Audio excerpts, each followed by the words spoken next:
Have you ever wondered how someone from a small town and no Ivy League degree can make it to the best jobs at the top companies? Well, that's exactly what we're going to share with you on today's episode, where I interview my co-host, Monica Marquez. Hi, Monica. So you have this incredible story and this very inspiring journey. Tell us, share a little bit about your journey and everything you've learned along the way. Okay, well, my story is about always finding a way. As a young Latina growing up in a small West Texas town, the oldest and only daughter of a very traditional Mexican-American family, I had big dreams, and I knew that I wanted to go out and conquer the world. The only issue was I didn't have a lot of role models or any role models really who had done the things that I wanted to do, but I knew deep down inside that I was going to do them regardless. So at a very young age, really applied myself, studied hard, and applied to colleges and got into Yale and Princeton and all of these schools that sounded really wonderful, but I realized really quickly that they were really far away from my family. And being young and naive and being the first one going off to a school, I actually made a decision to stay close to home. And it, went and got my degrees, got my studies, and built the confidence to then, after, getting my master's degree, packing up my bags and moving to New York City to the East Coast. And partly because of those big dreams of wanting to accomplish big things. I'll never forget, the song, Frank Sinatra song, New York, New York, if you can make it there, you can make it anywhere. So I thought, okay, well, I'm going to go there and I'm going to make it there. And then, sky's the limit. So packed up my bags, went to New York City, was fortunate to, start working at, some really amazing institutions like NYU, and then had the opportunity to make a leap and move into the corporate space and work at Goldman Sachs, Bank of America, Ernst & Young, and then went to Google. So was able to have had a long kind of winding career in different industries throughout my corporate life, but have learned so much along the way, but really wouldn't trade it for the world. I've learned so much, and it's been an exciting journey. Wow, that's an incredible story. And as I hear you describe where you started off in the small town and chose a local school over Ivy League education, and yet were still able to build this incredible corporate career with blue chip brands like Goldman Sachs and Google and so forth. I mean, your story is truly an illustration that no matter where you come from, it doesn't define where you could go.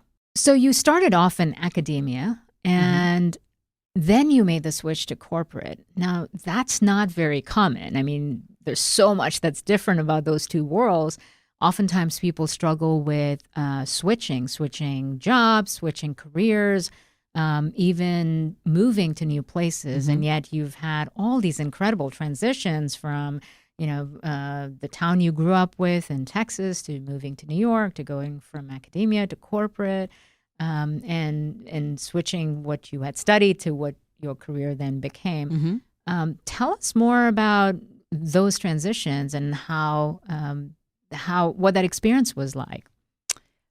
Sure. Well, each one of those experiences definitely had those moments of self-doubt, whether I could do it or not. But in my same MacGyver fashion, just decided that, anytime an opportunity presented itself, I was absolutely going to take it.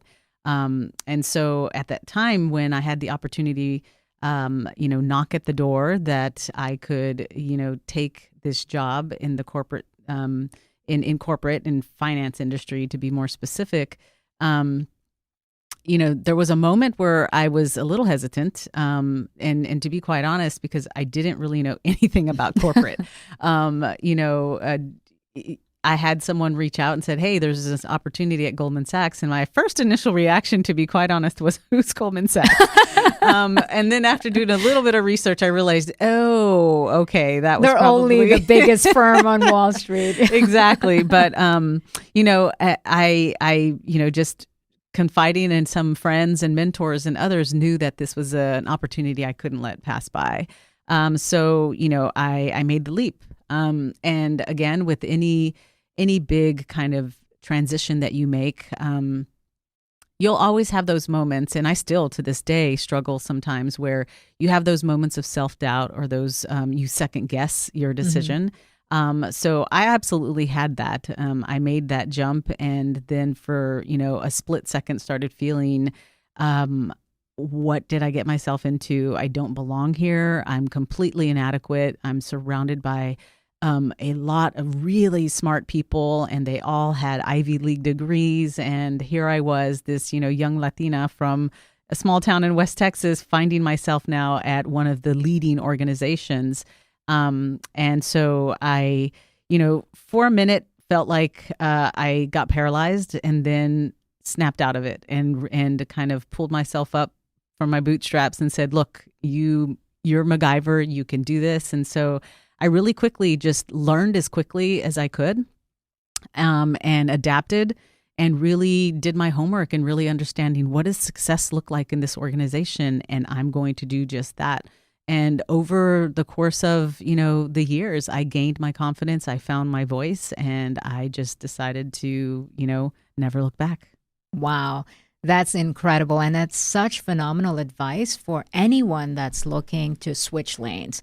Instead of being stuck in the slow lane, or doing something you don't really love, or it's not the best fit for your strengths or your competencies, here's a way that you're presenting about how anyone can switch to what they truly want. And really, it comes down to understanding what the definition of success is, learning to get there, and then having the right mindset to adapt to change quickly. Yes. So your transitions don't just stop there. You continued with this journey of adapting to new things. And after all this incredible success in the financial services industry and in New York on Wall Street, you go to a completely different environment, move to the West Coast, and into the technology space with Google. So tell us what that was like. I mean, that sounds like two completely different worlds, in industry, in region, and types of things, but also even something as simple as dress code. Yes. So how did you adapt again? Again, with, those transitions, you find yourself experiencing culture shock. And what I mean by that is each organization has its own unique culture. You read about them. In some cases, their culture kind of like, is kind of who they are. People know those organizations by their culture. But you still experience that. It's just like if you were to travel the world and you land in, Rome, or you go to, China, you step out and you immediately feel that, there's a huge culture shift. So I very quickly learned that you have to immerse yourself in that culture, and you have to learn to be bicultural in a weird way of like just starting to adapt to that particular culture. And so I really did immerse myself by first really understanding the culture of that organization. And some of it was doing my research, but the other was really, in those first 90 days of getting there, of identifying key people that I wanted to have, coffee and conversations with, and really understand that culture. And what I mean as it was pretty strategic in finding individuals who were successful, and asking them how they navigated the organization, and not being afraid to ask for guidance. And they were usually always extremely helpful in that way. And making introductions so that I could just kind of hack my way through learning the culture and speaking the lingo much faster at an accelerated rate, instead of, being, sometimes people have this habit of coming in and then wanting to figure it out themselves, or being afraid to ask.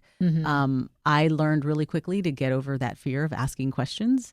Because I learned that it would just accelerate your success and give you the answer that you needed without the hours of like banging your head trying to figure it out by yourself. So it was very different. Some of the unique things were just regionally. leaving the financial industry where it was extremely fast paced, to moving to the West Coast where things were a little more casual, a little more slower. Getting rid of all my black suits and gray suits, and realizing I could wear jeans and t-shirts to work, and had to find my happy medium of okay, I'll always wear like just a blazer and jeans, but yeah, I think the most important thing is immersing yourself in that culture, understanding that culture, but most importantly, identifying, again, how do you define success in that particular organization and in that culture, and ask people how to navigate through that culture so that you can waste as minimal time getting to figure out what success looks like. It sounds like what you're saying is figure out the rules of the road so you can race ahead faster. Absolutely. Right? Don't try to do it all on your own. That's great advice because you've clearly figured out how to succeed at all of these very different organizations and very different industries, very different places. And I think if we all followed that same kind of way of adapting, we'd be able to race ahead without all the friction and frustrations along the way. Right. So, Monica, across all of these incredible roles you've held in major companies and major industries, you've done a lot of pioneering work in the diversity and inclusion space. Mm-hmm. You have this unique vantage point of seeing patterns across the board. What are some of the biggest challenges you've seen that affect women from in the workplace? Certainly. So from a macro level, I have had the opportunity to work at various different organizations and different industries, and many of these organizations are global in nature. And what I have noticed is that a lot of these gender challenges are global. They run the spectrum. They run the gamut. And I think first and foremost, one of the biggest challenges we see, and we as women experience, is that there is a lack of representation at the very senior levels. And part of this is that, there tends to be a really strong critical mass at the more junior levels, at the entry level, and where I personally was seeing patterns and experiencing amongst colleagues is that there is a drop off somewhere in mid-career, women not getting to the manager level or getting past a certain particular, level of promotion. Mm-hmm. And part of those are pushes and pulls in the organizations, mm-hmm. right? Depending on external responsibilities and things that women take on. Some women choose to take a career break. And then it kind of creates a, I guess, more scenic route mm-hmm. to the top, and so women tend to fall back in those promotion, in those promotion ladders, mm-hmm. and we don't see it as often. And so what I was experiencing and noticing myself is that there was a lack of more kind of support systems at the more junior levels. By all means, all the organizations are very focused on diversity and inclusion and trying to get more women at the top. But they only we only tend to touch a small percentage of those women at the top, supporting them and helping them move along. But I feel that we would have a better service if we tapped more women at the more junior levels and really groomed them to accelerate their success. And I think we would see the residual effect of having more representation at the top. The second is that I personally experienced myself is women tend to not raise their hand and take some of those more glamorous, more visible roles that the organization, really finds important and critical. We tend to take some of the regular roles that are a little bit more, they're extremely critical, but they're behind the scenes. Mm-hmm. Women tend to not want to stand up or stand out. They want to work really hard and they're passionate about what they're doing. And they shy away from some of these more glamorous, more visible roles. But really, in reality, it's that visibility that helps women sometimes catapult through their mm-hmm. career. And during promotion cycles, when the doors are closed, what's being said being said about them behind closed doors is there's a lack of visibility. They don't lack that gravitas or that presence. And it's mainly because they haven't had the opportunity to showcase that, because they're taking roles that don't really exhibit that or aren't giving them an opportunity to kind of flex their muscle. And then I would think that the third kind of challenge that I've observed is that we as women sometimes get in our own way. We allow our mindset and self-doubt to, stop us from taking opportunities, because we ourselves are trying to make sure that we can check every box on the job description or that new promotion. Do you have all the, 10 competencies that are required? Where statistics show that, women tend to not raise their hand if they can't check all 10 boxes. And men, on the other hand, if they can check 4 of those boxes, will immediately throw their name in their hat. And you see them progressing. They get the job and then they figure it out. And I think we as women need to really embrace more of this MacGyver mentality and just-in-time learning and saying, yes, I'll take this role and I will just figure it out, and just have that faith that you will find the skill sets and the confidence that you need to move forward. So, those are kind of the top challenges that I see that are holding us women back. And if we can conquer those, then sky's the limit. Fantastic.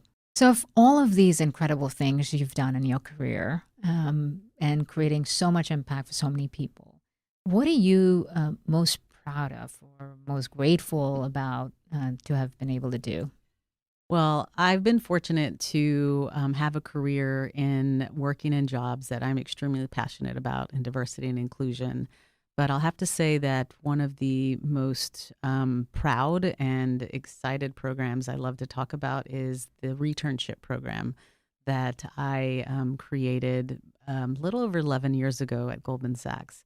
And it speaks very well, actually, to what I was referencing earlier in terms of getting that representation at the top, and maybe some of, and really about some of the issues that are kind of stopping women from getting to the top. And one of those is that kind of attrition or that drop off mid-career for a lot of women, where they would come in and early, in the early stages of the career, they would hit the ground running, make a lot of traction, doing really great work, and then life happens. And for a lot of women, there are, responsibilities of family and things that they take upon themselves, and some choose to take a career break. And unfortunately, you and I both know that sometimes that gap on a resume can be what many consider career suicide. Recruiters tend to immediately see that gap, and they, in a split second, make a decision and put it in the no pile.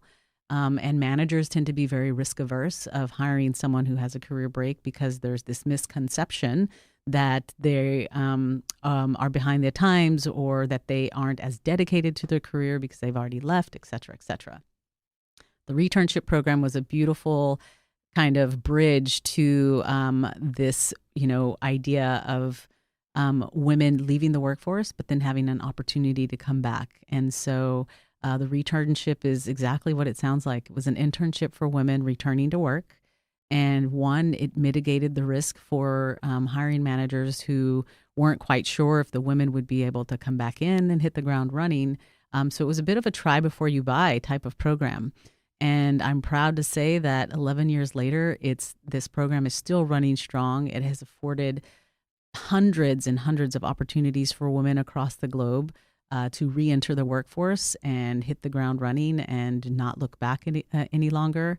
And lots of other companies have adopted that template of helping women re-enter. So by far, I would say that is the most proud and closest to my heart kind of program that I helped launch.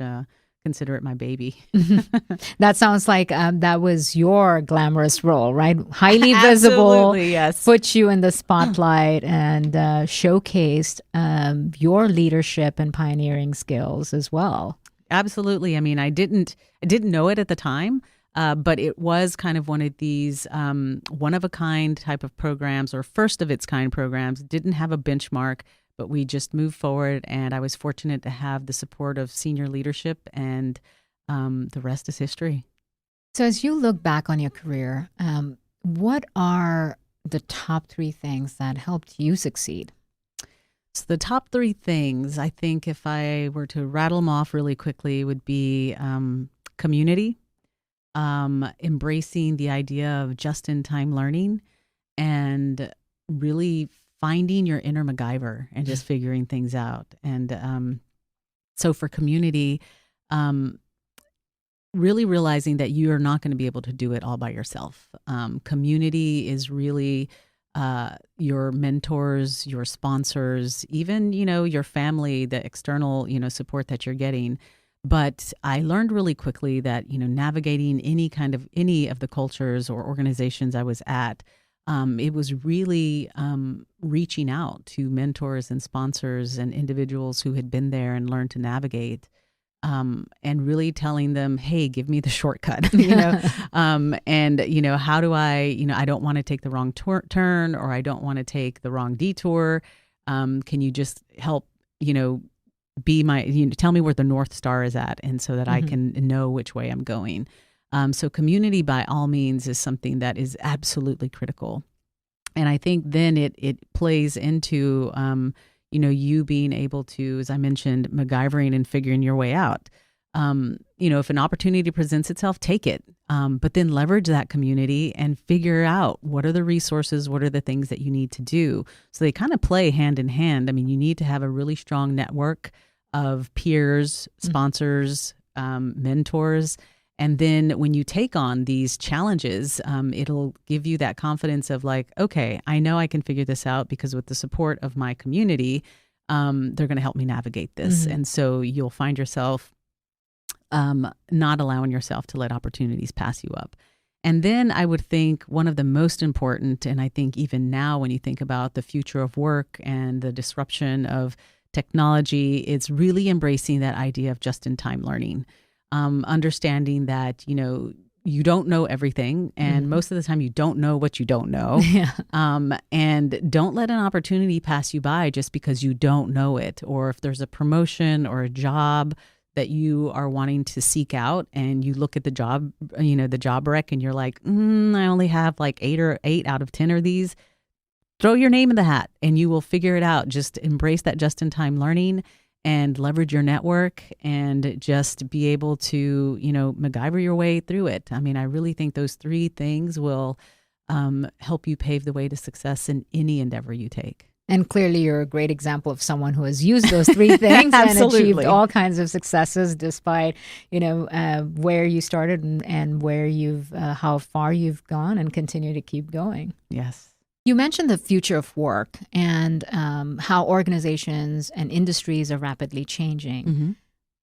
It's also changing what's happening within those organizations. And as someone who's been a senior leader in human resources and in diversity, how do you see the role of those leaders changing in terms of what they need to be thinking about as it relates to the future?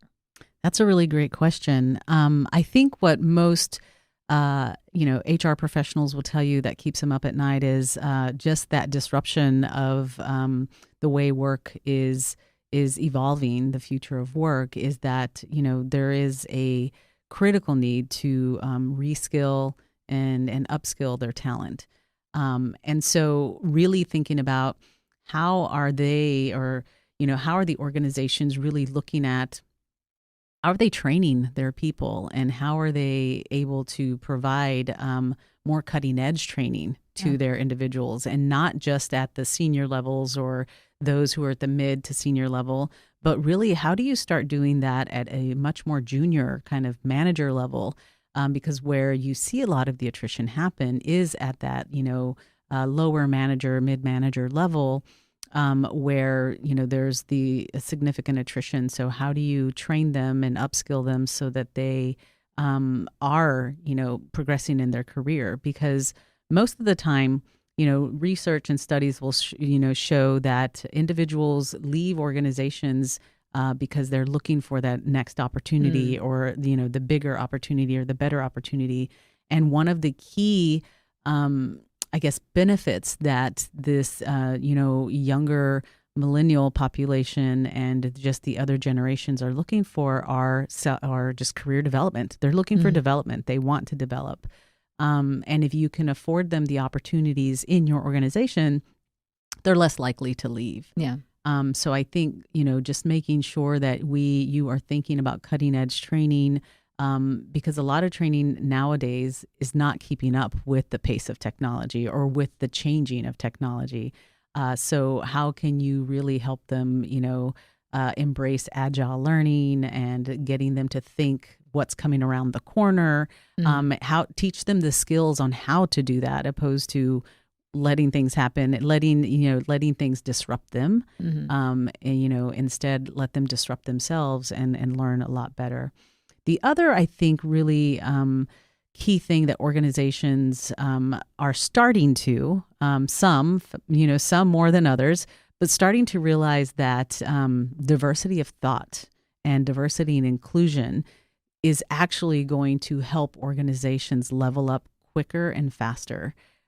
Just being able to combine that idea of diversity and innovation. Innovation is fueled by the diversity of thought. And if you don't have enough diverse individuals and people coming from, looking at problems and solutions from a different perspective, you are going to basically, not be as, successful in that change as quickly as possible. It's interesting now. There are more and more studies being done out there of how diversity is impacting the bottom line or impacting organizations. And those organizations who are truly, they're going beyond just the representation of having strong diversity. What they're really doing is really including that diversity of thought in how they're developing products and solutions and solving problems. And organizations that tend to do a better job of that tend to have about 6% higher margins than companies that don't.